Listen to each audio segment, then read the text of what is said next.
Mas Idrus adalah seorang pedagang martabak di Semarang. Pernah mengalami kejadian horor yang hingga kini masih membekas di ingatannya. Sejak pertama kali membuka usahanya, ia selalu berjualan di satu tempat yang sama, menggunakan sebuah gerobak sederhana. Setiap malam setelah selesai berdagang, gerobak tersebut akan dipindahkan dan dititipkan di rumah salah satu warga sekitar yang memang bersedia menampungnya. Awalnya, semua berjalan dengan lancar, bahkan bisa dibilang cukup ramai. Namun, setelah beberapa tahun, sesuatu yang aneh mulai terjadi. Mas Idrus biasa berjualan di depan sebuah bengkel. Saat siang, bengkel itu beroperasi seperti biasa, melayani pelanggan yang ingin memperbaiki kendaraan mereka. Namun, begitu sore menjelang, bengkel akan tutup sekitar pukul 4 dan area di depannya pun menjadi lapak bagi dagangan martabak Mas Idrus. Pergantian ini seperti sebuah sistem yang sudah teratur, di mana tempat yang sama digunakan secara bergantian oleh dua usaha berbeda. Mas Idrus sendiri mulai berdagang sekitar pukul 5 sore, saat jalanan mulai ramai oleh orang-orang yang pulang kerja atau sekadar mencari makanan untuk makan malam mereka. Pada tahun pertama, dagangannya berjalan lancar. Pelanggannya pun banyak, dan bahkan saat akhir pekan tiba, terutama pada malam Sabtu dan malam Minggu, lapaknya selalu dipenuhi pembeli. Namun, tanpa ada alasan yang jelas, keadaan mulai berubah drastis. Jumlah pembeli yang datang tiba-tiba menurun, bahkan bisa dibilang anjlok secara signifikan. Jika sebelumnya dalam satu malam ia bisa menjual hingga 100 porsi martabak, kini jumlah itu berkurang menjadi hanya 10 porsi saja. Keanehan ini terasa semakin nyata, karena meskipun jalanan di depan lapaknya tetap ramai, tidak ada seorang pun yang membeli martabaknya. Mas Idrus mulai merasakan ada sesuatu yang tidak beres. Ia melihat banyak pelanggan lamanya yang biasa mampir, hanya sekadar berjalan melewati lapaknya, menatap gerobaknya sesaat, lalu pergi tanpa mengatakan apa-apa. Tatapan mereka kosong, seolah-olah tidak benar-benar melihat bahwa ia sedang berjualan di sana. Situasi ini membuatnya semakin bingung dan gelisah. 2 malam berturut-turut hal yang sama terus terjadi, membuatnya merasa ada sesuatu yang janggal. Malam itu, dalam kebingungannya, Mas Idrus akhirnya mengobrol dengan pemilik bangunan tempat ia berdagang. Bangunan itu memang terdiri dari 2 bagian. Sebagian disewakan sebagai bengkel, sementara sisanya dihuni oleh pemiliknya sendiri. Biasanya, saat malam tiba, pemilik bangunan yang sebut saja bernama Pak Rustam, ia dan beserta keluarganya sering duduk di depan, bercengkrama di kursi yang tersedia di sana. Mas Idrus pun mencoba mengutarakan kegelisahannya.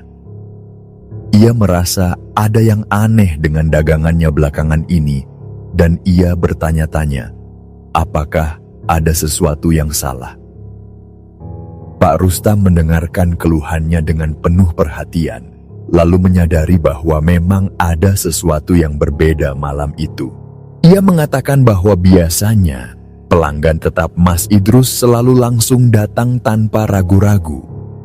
Namun malam ini, mereka hanya menatap gerobak itu dari kejauhan sebelum akhirnya berlalu begitu saja.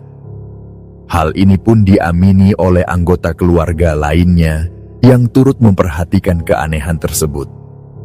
Semakin penasaran, Mas Idrus pun mencoba mengambil jarak. Ia menyeberangi jalan untuk melihat lapaknya dari kejauhan, berusaha menemukan sesuatu yang mungkin luput dari perhatiannya. Apakah gerobaknya terlihat kotor? Apakah ada sesuatu yang membuat pelanggan enggan mendekat? Namun, sejauh matanya memandang, semuanya tampak baik-baik saja. Gerobaknya tetap terawat, tidak ada yang berubah dari sebelumnya. Mas Idrus pun kembali ke lapaknya, duduk di samping kompor dengan perasaan gelisah yang terus mengganggunya. Ia hanya bisa diam, merenung, memandangi gerobaknya yang masih penuh dengan telur yang belum digunakan sama sekali. Di kepalanya, berbagai pertanyaan berputar tanpa henti, mencari-cari alasan mengapa dagangannya tiba-tiba sepi pembeli. Pak Rustam, yang sejak tadi juga memperhatikan keadaan, sesekali datang menghampirinya. Sama seperti sebelumnya, ia juga merasa ada sesuatu yang janggal.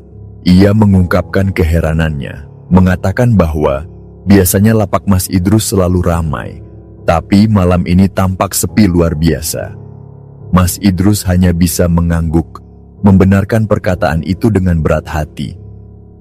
Ia mengungkapkan bahwa dagangannya malam itu masih utuh, tak banyak yang terjual. Pak Rustam hanya bisa menghela napas dan menenangkan Mas Idrus agar bersabar. Akhirnya, setelah menyadari bahwa tak ada yang bisa dilakukan selain menunggu hari esok, Mas Idrus pun pulang. Di rumah, ia menceritakan semua kejadian aneh itu kepada istrinya. Dengan wajah penuh kebingungan, ia mengungkapkan bahwa dagangannya terasa aneh, seperti ada sesuatu yang menghalangi orang untuk membeli. Mendengar hal itu, istrinya langsung menanggapi dengan curiga, menduga bahwa mungkin saja ada seseorang yang dengan sengaja berbuat sesuatu agar dagangan suaminya tidak laku. Mas Idrus sebenarnya memiliki pikiran yang sama, tetapi ia masih ragu untuk mempercayainya sepenuhnya. Ia bertanya kepada istrinya tentang apa yang sebaiknya dilakukan. Istrinya pun menyarankan agar ia tetap bersabar dan lebih banyak berdoa. Menurutnya, yang penting saat ini adalah terus berdagang seperti biasa. Meskipun jumlah bahan martabak yang dibawa sebaiknya dikurangi, agar tidak terlalu banyak yang tersisa. Istrinya juga meyakinkan bahwa mereka masih memiliki tabungan, sehingga tidak perlu terlalu khawatir dengan keadaan sementara ini. Mas Idrus merasa sedikit lega karena istrinya bisa memahami situasi yang sedang dihadapinya. Hari-hari berikutnya, Mas Idrus tetap berdagang seperti biasa, meskipun kondisi tak juga membaik. Selama hampir seminggu, keadaan tetap sama. Dagangan sepi, hanya beberapa orang yang mampir membeli. Akan tetapi, semakin lama ia berdagang dalam situasi ini, semakin ia merasakan ada sesuatu yang ganjil, terutama saat malam mulai larut. Seperti biasanya, ia mulai berjualan sekitar pukul 5 sore. Jika dagangannya belum habis, ia akan bertahan hingga tengah malam. Kemudian, sekitar pukul 1 pagi, barulah ia pulang ke rumah. Pada malam-malam sebelumnya, suasana di sekitar warungnya masih cukup ramai hingga pukul 9 atau 10 malam. Namun, malam itu terasa berbeda. Sekitar pukul 11 malam, situasi menjadi semakin sunyi. Hanya sesekali ada kendaraan yang lewat, tapi tak ada tanda-tanda orang akan mampir untuk membeli martabaknya. Mas Idrus duduk diam di bangku kecilnya, menatap gerobak yang masih penuh dengan dagangan. Ia merasa sedih dan putus asa. Ia hanya bisa menatap kosong ke arah jalanan yang sepi, mencoba mencari jawaban yang tak kunjung ia temukan. Saat itulah, ia tiba-tiba mencium bau yang sangat menyengat, bau bangkai yang menusuk hidung. Baunya begitu kuat, membuatnya merasa tidak nyaman. Ia segera mencari sumber bau itu, berpikir mungkin ada tikus mati di sekitar gerobaknya. Ia memeriksa ke sana kemari, membuka bagian bawah gerobak, menyenter setiap sudutnya, bahkan menggeledah perkakas di bawahnya. Akan tetapi, tidak ada yang aneh. Semua tampak bersih seperti biasanya. Di bawah gerobaknya hanya ada ember-ember kosong dan peralatan memasak yang biasa ia gunakan. Namun, semakin lama, Mas Idrus mulai menyadari bahwa bau itu tidak berasal dari gerobaknya. Ia menelusuri asal bau tersebut dan akhirnya menyadari bahwa baunya muncul dari sela-sela pintu bengkel yang tertutup rapat di belakangnya. Ia merasa merinding. Bau itu begitu pekat seperti ada sesuatu yang membusuk di dalamnya. Dalam pikirannya ia mencoba berpikir logis. Mungkin saja ada tikus mati di dalam bengkel, pikirnya. Akan tetapi, kemudian ia mulai bertanya-tanya. Jika memang ada bangkai hewan di dalam sana, mengapa pemilik bengkel tidak menyadarinya lebih dulu? Jika baunya sudah setajam ini, seharusnya mereka sudah mengambil tindakan sebelum bau itu semakin menyebar. Malam itu, Mas Idrus akhirnya menutup lapaknya lebih awal dari biasanya. Dengan perasaan yang masih dipenuhi tanda tanya, ia pulang ke rumah dan kembali berbincang dengan istrinya. Begitu ia masuk, istrinya yang sudah tertidur, lalu terbangun untuk membantunya merapikan barang-barang. Dalam suasana yang masih sunyi, Mas Idrus menceritakan apa yang dialaminya malam itu. Ia mengungkapkan bahwa di sekitar bengkel tempatnya berdagang, tercium bau bangkai yang sangat menyengat. Istrinya yang masih setengah mengantuk langsung menanggapi dengan penuh rasa penasaran. Ia bertanya tentang bau tersebut, dari mana asalnya, dan apakah Mas Idrus tahu penyebabnya. Mas Idrus pun menjelaskan bahwa awalnya ia mengira bau itu berasal dari sekitar gerobaknya. Mungkin ada bangkai tikus atau sesuatu yang membusuk di sana. Namun setelah ia memeriksa dengan teliti, ternyata bau itu berasal dari dalam bengkel. Mendengar hal itu, istrinya langsung memiliki dugaan lain. Dengan nada serius, ia mengatakan bahwa mungkin ada sesuatu yang tidak beres di dalam bengkel tersebut. Kalimat itu membuat Mas Idrus berpikir lebih dalam.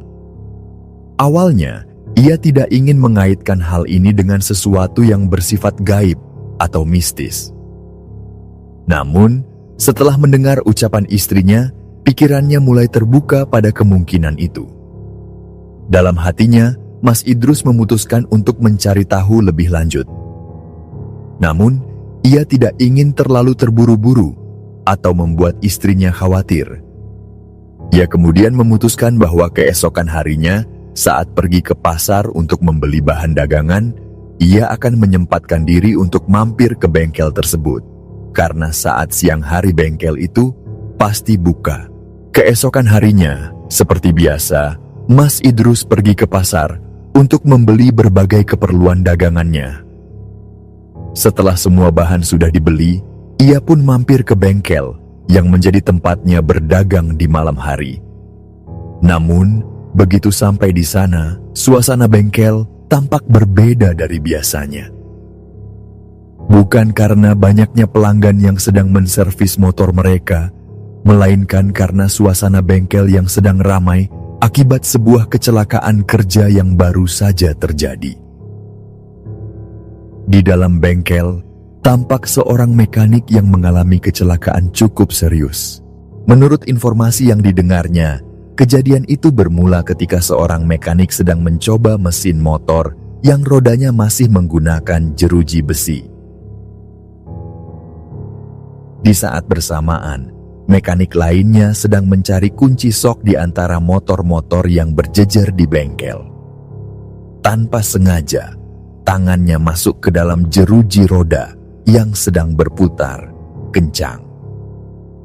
Kejadian itu berlangsung begitu cepat dan menyebabkan luka serius pada jarinya. Keramaian semakin bertambah ketika rekan-rekan kerja korban segera bergegas membantu dan membawanya ke rumah sakit. Mas Idrus yang kebetulan berada di sana ikut bertanya-tanya kepada orang-orang di sekitar. Mereka mengatakan bahwa ini adalah pertama kalinya terjadi kecelakaan seperti itu di bengkel tersebut. Di tengah suasana yang masih riuh, Mas Idrus akhirnya berbincang dengan pemilik bengkel Dengan hati-hati, ia bertanya tentang sesuatu yang sejak tadi mengganggunya. Ia meminta izin untuk berbicara secara pribadi, agar para karyawan bengkel tidak ikut mendengar. Setelah menemukan momen yang tepat, ia pun mengungkapkan apa yang ia alami malam sebelumnya. Ia mengatakan bahwa ia mencium bau bangkai yang sangat menyengat dari dalam bengkel. Pemilik bengkel tampak terkejut mendengar hal itu. Ia mengulangi pertanyaan dengan nada ragu, memastikan apakah benar Mas Idrus mencium bau bangkai di dalam bengkelnya. Mas Idrus mengangguk dan menegaskan bahwa bau tersebut sangat kuat, sampai ia mengira ada sesuatu yang mati di dalam sana. Percakapan mereka pun berlanjut, dan ternyata pemilik bengkel juga merasakan hal yang aneh dalam beberapa waktu terakhir. Ia mengakui bahwa belakangan ini, bengkelnya juga mengalami penurunan jumlah pelanggan.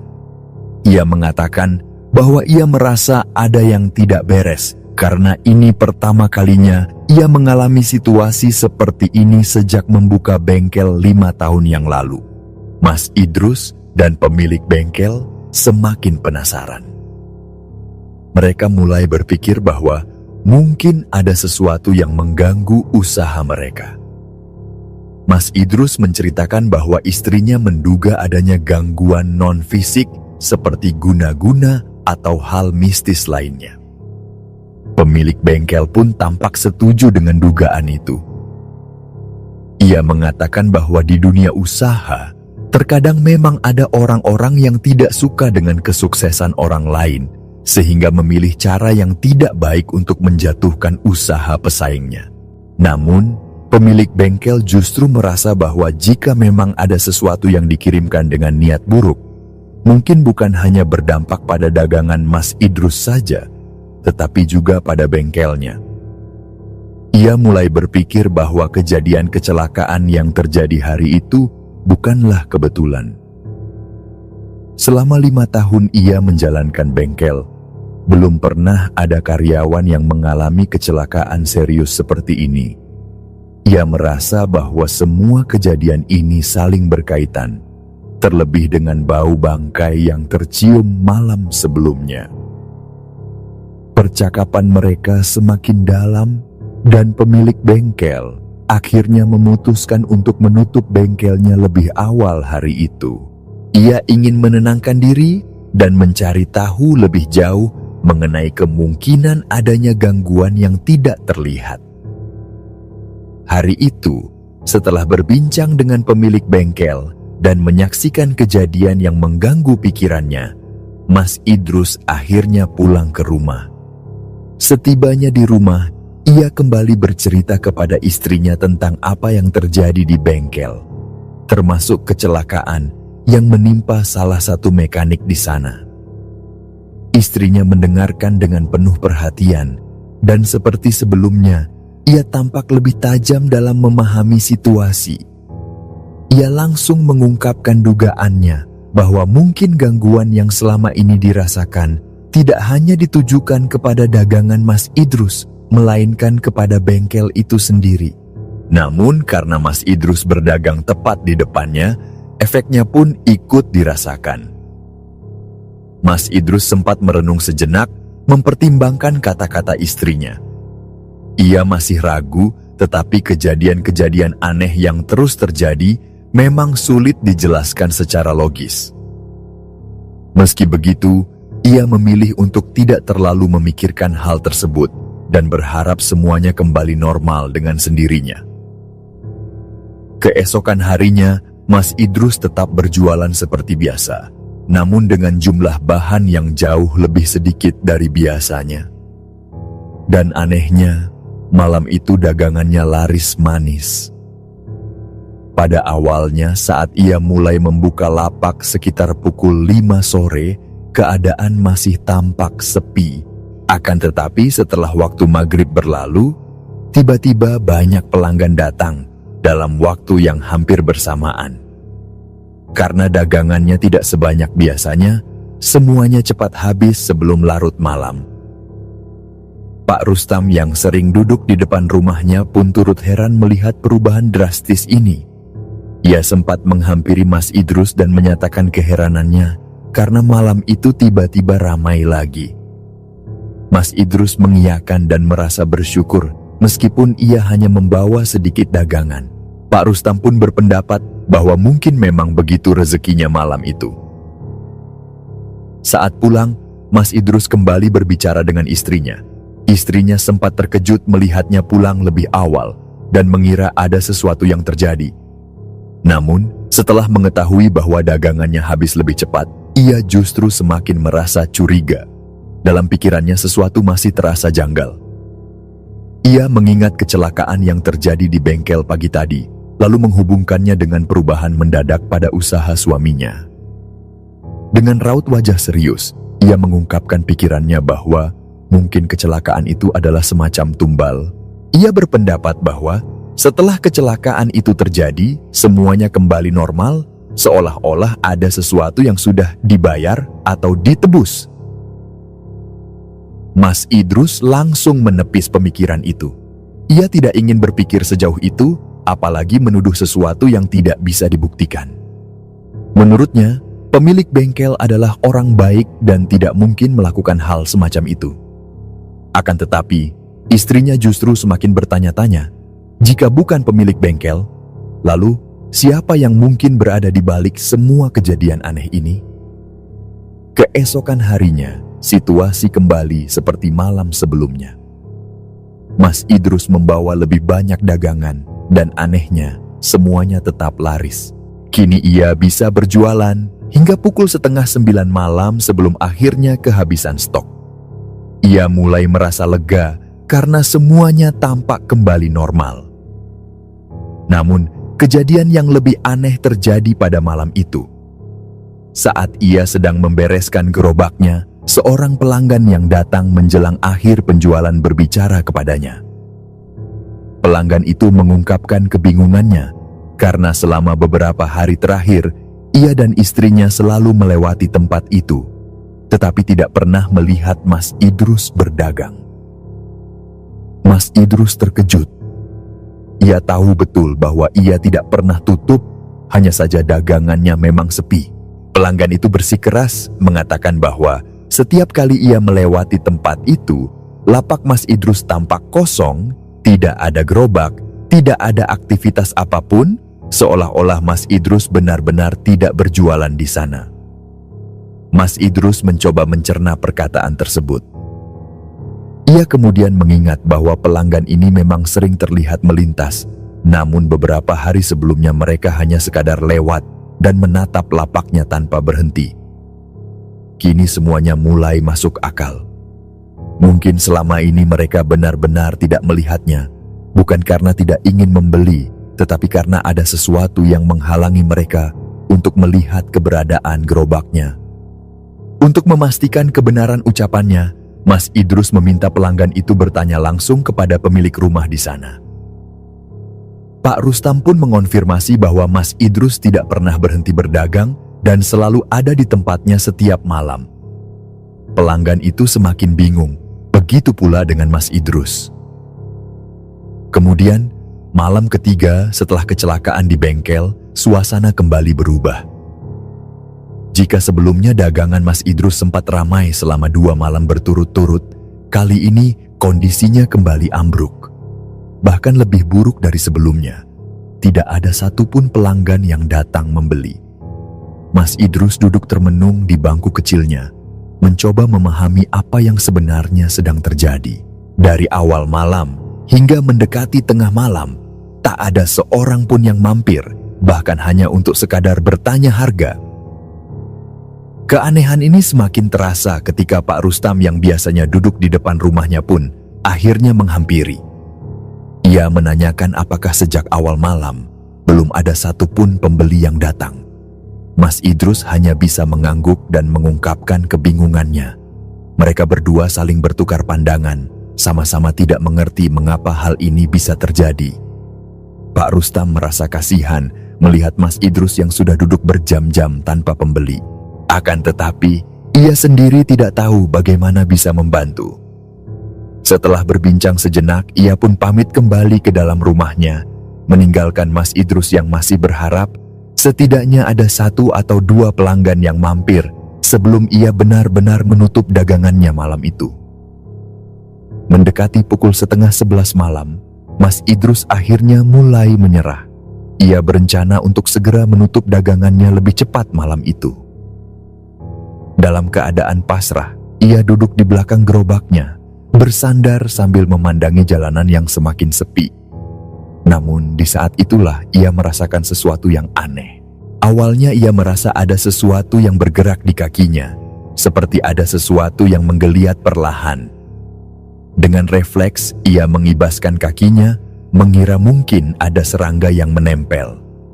Namun, tak lama setelah itu, ia merasakan hal yang sama lagi. Kali ini lebih kuat, seperti ada sesuatu yang menggelitik atau merayap di kulitnya. Merasa penasaran, ia akhirnya bergeser dan melihat ke bawah gerobaknya. Dalam cahaya redup malam, ia bisa melihat sesuatu yang bergerak dalam jumlah banyak di tanah. Penasaran, ia segera mengambil senter dan menyorotkan cahayanya ke bawah. Apa yang ia lihat membuatnya merinding seketika. Banyak sekali cacing tanah yang keluar dari dalam tanah, bergerak melata tepat di bawah gerobaknya. Jumlahnya sangat banyak, seolah-olah ada sesuatu yang menarik mereka untuk keluar ke permukaan. Pemandangan itu membuat bulu kuduknya berdiri. Ia tidak mengerti mengapa tiba-tiba banyak cacing bermunculan di sana, tepat di tempatnya berdagang. Perasaan takut mulai merayapi dirinya, dan tanpa berpikir panjang ia segera membereskan dagangannya. Ia memutuskan untuk menutup lebih awal dan segera pulang. Setibanya di rumah, ia langsung menceritakan kejadian aneh itu kepada istrinya. Ia mengatakan bahwa di bawah gerobaknya tiba-tiba dipenuhi oleh cacing tanah, sesuatu yang tidak pernah ia alami sebelumnya. Mendengar cerita itu, istrinya semakin yakin bahwa ada yang tidak beres dengan tempat ia berdagang. Tanpa ragu, ia menyarankan agar Mas Idrus segera mencari tempat lain untuk berjualan. Mas Idrus yang sebelumnya masih ragu-ragu, akhirnya merasa bahwa saran istrinya memang masuk akal. Ia pun setuju untuk mencari tempat baru, tidak ingin lagi bertahan di lokasi yang sudah terlalu banyak mengalami kejadian aneh. Malam itu juga, ia memantapkan hatinya untuk pindah. Keesokan harinya, sebelum pergi ke pasar, ia menemui Pak Rustam, tempat ia biasa berdagang. Dengan sopan, ia menyampaikan niatnya untuk tidak melanjutkan berjualan di depan bengkel tersebut. Ia juga mengingatkan bahwa masa sewanya sebenarnya belum habis. Tetapi, jika ada orang lain yang ingin menggunakan tempat itu, ia dipersilakan untuk menggantikan. Pak Rustam memahami keputusan Mas Idrus dan mengizinkannya untuk pindah tanpa masalah. Setelah menemukan lokasi baru untuk berdagang, usaha Mas Idrus kembali berjalan lancar. Ia tidak lagi mengalami keanehan seperti di tempat sebelumnya. Pelanggan mulai berdatangan seperti biasa, dan dagangannya kembali laris seperti sedia kala. Keanehan yang selama ini menghantuinya seolah lenyap begitu saja setelah ia meninggalkan tempat itu. Namun beberapa minggu kemudian, saat ia sedang libur dan melewati lokasi lamanya, ia dikejutkan oleh satu hal. Bengkel tempat ia dulu berdagang ternyata tutup. Ia merasa heran, karena sebelumnya bengkel itu selalu buka setiap hari. Keingintahuannya mendorongnya untuk mencari tahu lebih lanjut. Mas Idrus akhirnya memutuskan untuk berkunjung ke rumah Pak Rusli, pemilik bengkel. Sesampainya di sana, ia langsung bertanya mengapa bengkelnya tutup. Dengan wajah penuh kekhawatiran, Pak Rusli menjelaskan bahwa sejak kecelakaan salah satu mekaniknya, bengkelnya mengalami nasib yang sama seperti yang dialami Mas Idrus sebelumnya, sepi total. Ia mengungkapkan bahwa setelah mengurus mekanik yang kecelakaan, bengkel itu mendadak kehilangan pelanggan. Tidak ada satupun orang yang datang untuk memperbaiki motor mereka. Hal ini membuatnya mengalami kerugian besar karena harus tetap membayar gaji karyawan, sementara pemasukan benar-benar nol. Mendengar cerita itu, Mas Idrus terdiam. Ia merasa bahwa semua kejadian ini memiliki keterkaitan. Pak Rusli pun akhirnya mengungkapkan pikirannya yang selama ini ia pendam. Ia mengatakan bahwa ia merasa tanah tempat bengkelnya berdiri seperti sudah dikutuk. Kejadian-kejadian aneh yang terjadi, kecelakaan, bau bangkai, cacing tanah yang tiba-tiba bermunculan, dan usaha yang mendadak sepi, semua itu terasa terlalu ganjil untuk dianggap sebagai kebetulan. Mas Idrus tak menyangka bahwa kisah di lapak lamanya masih menyisakan teka-teki yang belum sepenuhnya terjawab. Setelah kepindahannya, ia tidak lagi terlalu memikirkan kejadian-kejadian aneh yang terjadi di tempat itu. Namun, 1 bulan setelah pertemuannya dengan Pak Rusli, pemilik bengkel, sebuah kejutan terjadi. Pak Rusli tiba-tiba datang berkunjung ke rumahnya. Kedatangan itu terasa aneh bagi Mas Idrus, karena sebelumnya Pak Rusli tidak pernah berkunjung ke rumahnya.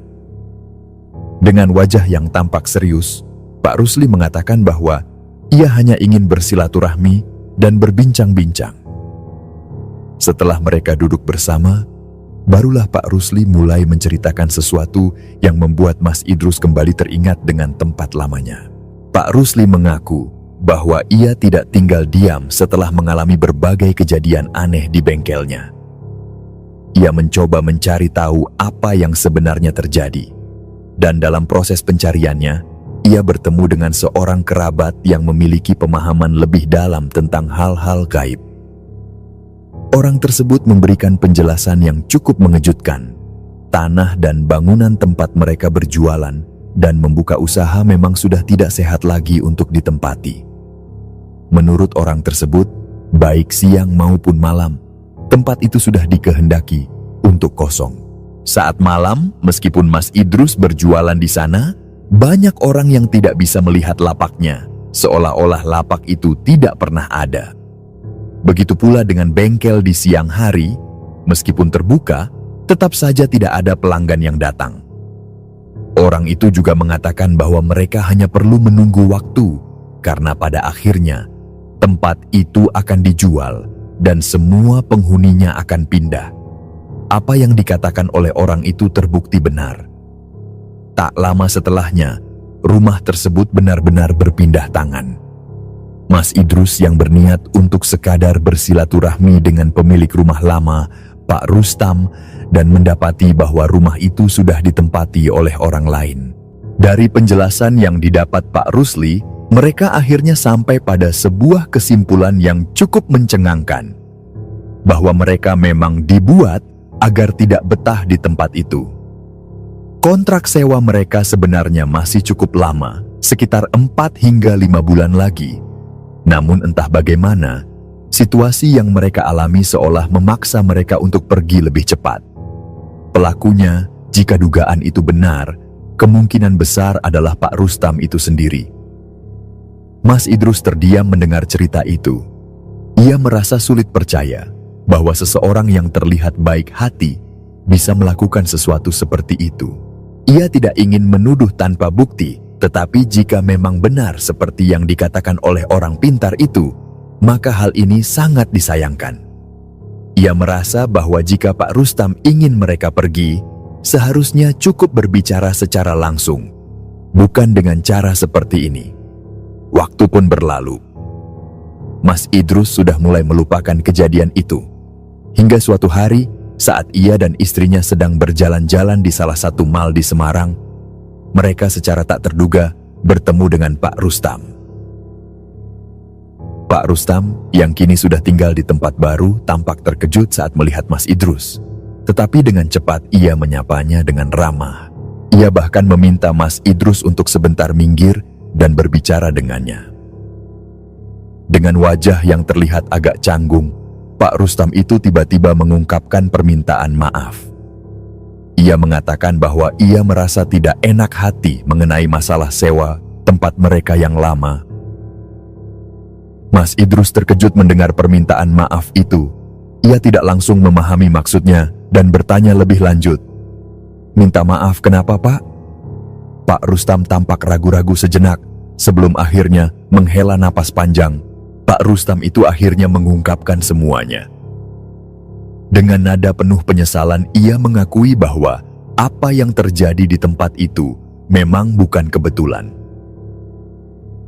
Ia mengatakan bahwa jika Mas Idrus merasa dirugikan, ia berharap bisa meminta maaf secara langsung, karena selama ini ia telah melakukan sesuatu yang salah.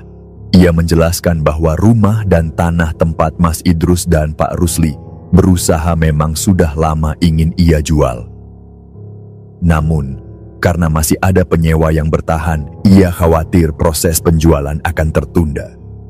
Keinginannya adalah agar mereka segera pergi, tetapi ia tidak berani mengatakan hal itu secara terang-terangan. Karena itulah, ia memilih cara yang tidak benar, menggunakan hal-hal yang tidak seharusnya untuk membuat para penyewa merasa tidak nyaman, dan akhirnya meninggalkan tempat itu dengan sendirinya. Mendengar pengakuan itu, Mas Idrus merasakan perasaan bercampur aduk. Ada sedikit kemarahan, tetapi ia juga menghargai keberanian Pak Rustam untuk mengakui kesalahannya. Ia tahu bahwa tidak semua orang mau terbuka seperti ini. Dengan hati yang besar, Mas Idrus akhirnya menerima permintaan maaf itu. Ia mengatakan bahwa ia tidak menyimpan dendam, karena bagaimanapun juga, setelah pergi dari tempat itu, ia justru mendapatkan tempat yang lebih baik untuk berdagang. Namun, pembicaraan itu tidak berhenti di sana. Pak Rustam itu kemudian mengungkapkan sesuatu yang lebih mengejutkan. Ia berkata bahwa sejak rumah tersebut dijual, hidupnya justru semakin sulit. Uang hasil penjualan rumah yang seharusnya menjadi modal untuk kehidupan yang lebih baik malah habis dalam waktu singkat. Ia mengaku bahwa anaknya membawa lari sebagian besar uang itu dan menggunakannya untuk berjudi. Semua uang yang ia harapkan bisa digunakan untuk memulai kehidupan baru justru habis tak tersisa. Kini, alih-alih menikmati hasil dari penjualan rumah, ia justru harus hidup dengan penuh kesulitan. Mendengar kisah itu, Mas Idrus hanya bisa menghela napas panjang. Ia merasa kasihan. Meskipun di sisi lain, ia juga berpikir bahwa mungkin ini adalah akibat dari cara yang tidak baik dalam mencari rezeki. Ia lalu bertanya, di mana Pak Rustam itu tinggal sekarang? Dan jawaban yang didapatkannya semakin membuatnya iba. Ternyata, kini ia hanya bisa tinggal di sebuah rumah kontrakan kecil bersama keluarganya. Sebelum berpisah, Mas Idrus mengatakan bahwa suatu saat ia akan main ke tempat tinggal barunya. Beberapa waktu kemudian, Mas Idrus benar-benar menepati janjinya. Ia datang berkunjung ke rumah kontrakan itu yang ternyata cukup kecil dan tidak seperti rumah lama yang dulu ia tinggali. Tidak ada lagi tempat luas untuk sekadar duduk santai di teras seperti dulu. Semuanya tampak lebih sederhana. Melihat kondisi itu, Mas Idrus merasa tergerak untuk membantu. Rezekinya setelah pindah lapak semakin lancar dan ia merasa tidak ada salahnya berbagi sedikit dengan orang yang pernah membantunya, meskipun ada kejadian kurang menyenangkan di masa lalu. Sejak saat itu, setiap kali ada rezeki lebih, Mas Idrus rutin membawa sedikit bantuan, entah berupa beras, minyak goreng, telur, atau kebutuhan sehari-hari lainnya. Tidak banyak, tetapi cukup untuk sedikit meringankan beban. Ia melakukan itu bukan karena dendam, melainkan sebagai bentuk rasa terima kasih, karena dulu pernah diizinkan berdagang di tempat itu, meskipun akhirnya berujung dengan cara yang kurang baik. Lambat laun, semua kejadian di masa lalu mulai dilupakan. Mas Idrus tidak lagi menyimpan rasa kesal, dan kehidupannya terus berjalan dengan lebih baik. Usahanya semakin berkembang, dan rezekinya tetap mengalir dengan lancar. Baginya, semua yang telah terjadi hanyalah bagian dari perjalanan hidup yang memberikan pelajaran bahwa cara yang tidak benar dalam mencari rezeki tidak akan membawa keberkahan, dan bahwa memberi maaf serta berbagi kepada sesama selalu menjadi jalan terbaik untuk menjalani kehidupan. Dan begitulah akhirnya kehidupan